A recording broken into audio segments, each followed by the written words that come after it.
My family loves the Star Wars universe. We especially like the show The Mandalorian, the one that, introduces Baby Yoda, whom everybody loves.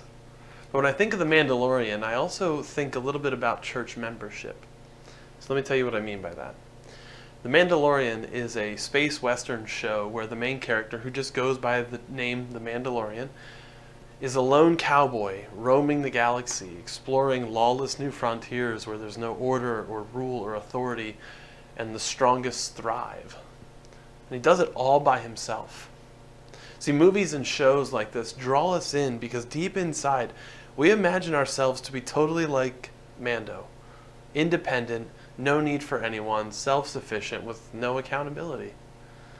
The problem is that, however, no matter how good it looks in the movies, and even if, like in The Mandalorian, that independence is used for the good of others, it still doesn't align with the reality of how God has created us. You see, you are not designed to be lone rangers independent of others, but instead we are designed to grow in greater dependence on Christ and in turn be more dependent on others.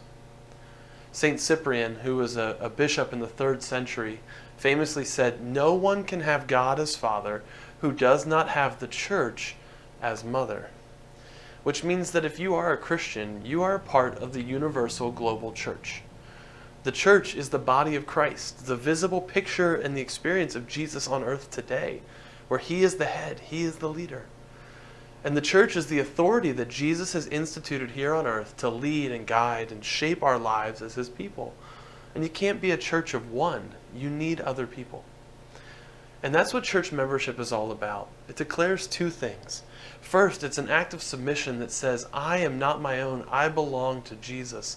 He has redeemed me through his blood and his death and his resurrection, which means that he is my king, and I'm no longer independent.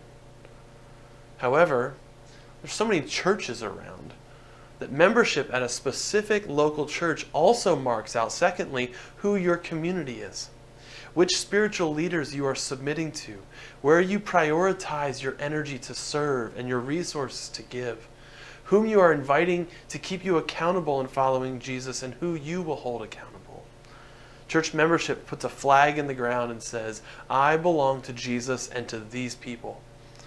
And the church says back to you, you belong here, and then commits itself to helping you grow into all that Christ has for you.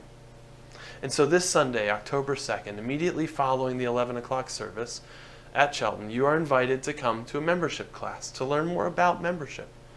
We're going to include lunch for you, so just be sure to sign up using the link provided in today's midweek email.